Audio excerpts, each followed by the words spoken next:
Okay, so for this last lecture of Unit 5, we're going to be talking about the second wave of feminism. So I guess I should start off by defining what is feminism. And as Beyonce so wonderfully sampled in her Secret album not that long ago, feminism is the belief in the social, political, and economic equality of the sexes.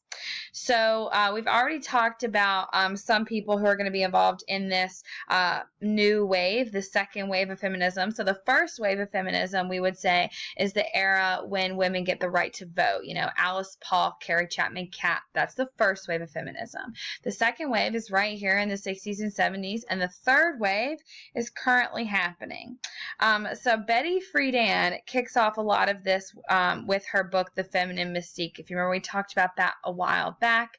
It was all about sort of the plight of the 1950s housewife, the June Cleavers of the world, who have been, brainwashed into thinking that their only use is to serve a family and have children when they are actually capable of doing so much more, and they should be encouraged to have careers and be leaders and do all this other stuff as well. Sandra Day O'Connor would graduate from college in the 1950s, and she'll eventually be our first female Supreme Court justice when she's appointed by Ronald Reagan in the 1980s. So we've got some serious milestones for women's equality in the 1960s. In 1960, the FDA finally approves the oral contraceptive, so the pill is finally legal. Kennedy also forms the Presidential Commission on the Status of Women. It's going to be chaired by Eleanor Roosevelt. They're basically going to be examining what are the problems that American women are facing in 1960 and what are the solutions to those problems. In 1961, over 50,000 women in over 60 cities participated in the Women's Strike for Peace to protest above-ground nuclear bomb testing. 1963 is when Betty Friedan publishes The Feminine Mystique.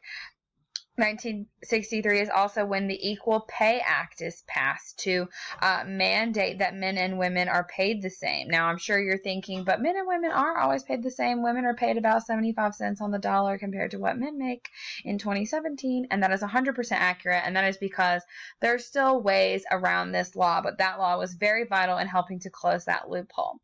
In 1964, when the Civil Rights Act is passed, there's a special section of that helps out women, Title VII. So we're seeing even equality and protection for women being helped out by the civil rights movement. In 1964, the first modern women's shelter is opened. Like I said, we see a lot of growth from the civil rights movement as well. Now, not to say that the civil rights movement was all about, bashing gender roles as well. There was a solid amount of sexism happening in the civil rights movement. Stokely Carmichael, the guy who coined the phrase Black Power, who was so involved in SNCC, he actually one time in an interview was asked, what is a woman's position in the civil rights movement? What is a woman's position in SNCC? And he said, prone, which means on her back. So we're seeing a solid amount of sexism and discrimination towards women, even in the civil rights movement. And two women published a paper about it in the 1960s who had been involved in SNCC called Sex and Caste, a kind of memo, and it basically was detailing the women's inequality in the civil rights movement. We get big Supreme Court cases during this time. Griswold v. Connecticut, which finally allowed married women access to contraceptives. Before that, a married woman had to have her husband's permission to go on birth control. August 26th of 1971 officially marks Women's Equality Day. In 1963, sexual harassment is going to be used as a phrase for the first time ever in a report on gender issues. The phrase sexual harassment had never actually been used before because women are primarily the victims of sexual harassment. So it was really on the bottom of the totem pole when it came to identifying those types of problems. It's not until 1975 that U.S. military schools are opened to women. We're also going to see the first Take Back the Night demonstrations. The Take Back the Night demonstration, I could closely relate to the Slut Walk now, which is what they do that every year on college campuses. Basically, like encouraging and empowering women to feel safe when they walk alone at night. And 1976 is when the first laws passed recognizing marital rape. Before 1976, a husband could rape his wife, and it was perfectly legal because by law, her marrying him was essentially consent. So we're going to see some new organizations and some empowering and incredible female leaders coming to light during all of this, starting with Betty Friedan. So remember, Betty Friedan wrote the Feminism, and she also founds the National Organization for Women, abbreviated NOW, N-O-W. So NOW is dedicated to true equality for all women, and one major goal of theirs is the passage of the ERA. The ERA is the Equal Rights Amendment, and that is going to be the biggest debate throughout the entire second wave of feminism, and it's even still a debate happening today. The NOW has also worked hard to protect reproductive rights, like the right to abortion, and they've worked very closely with other women's organizations. Gloria Steinem, who you see pictured here in the middle, is another champion for women's rights, and she was a writer. She worked as a freelance writer, and, basically to get feminist ideas out there through mass media. And she really became famous when she did undercover work at a Playboy club.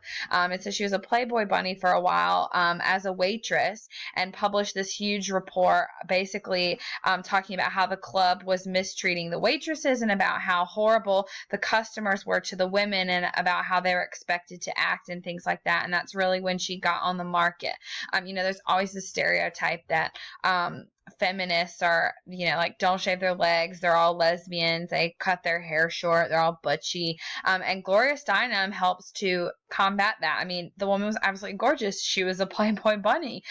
So we're starting to see women who look a lot differently getting their faces out there and supporting the feminist movement. In 1972, she founds Miss Magazine, which is still in production today. Now, not all women are going to be in favor of the second wave of feminism. We see some opposition from women as well, the most famous being this woman here on the right, Phyllis Schlafly. I know it's a heck of a name. So Phyllis actually just died in 2015, pretty recently, and she was maybe 100 years old. She was, sticking around for a long time, but she represented the more conservative side of the women's movement. She claimed that feminism was an assault on the family, marriage, and children, and she worked really hard to defeat the ERA. So you see her pictured there in her famous stop sign shirt that says Stop ERA, and she was successful. Ultimately, the Equal Rights Amendment fell three states short of becoming a constitutional amendment. So organizations like NOW are still working on it today and trying to get it passed. But we do see some other legal changes as well.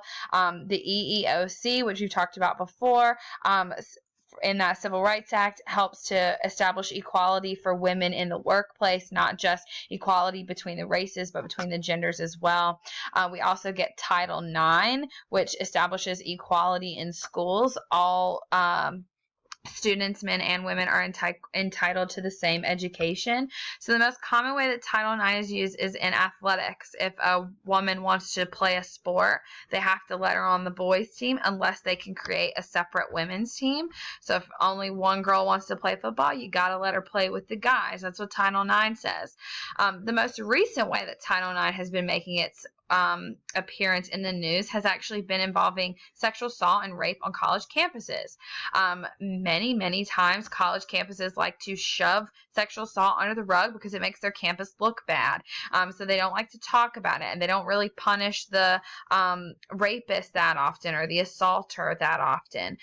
So what several students have done, starting at UNC Chapel Hill, 2 girls filed a lawsuit against Carolina, said that they were violating Title IX and that they weren't giving them an equal right to their education by allowing their rapists to remain on campus. And those lawsuits now have spread all over the country, and hundreds and hundreds of them have been filed at colleges all over the place. So hopefully one day soon we will see a significant ruling on that front. But obviously the most famous case during this entire era will come in 1970 with Roe v. Wade, which gives a woman a right to an abortion. So the way Roe v. Wade works, if you don't remember from civics, is that in a woman's first trimester, in every state, abortion is legal. In the middle trimester, in the second trimester, it is up to the state. So different states have different laws. They might say, it's all in or it's all out, or they might get specific with the week.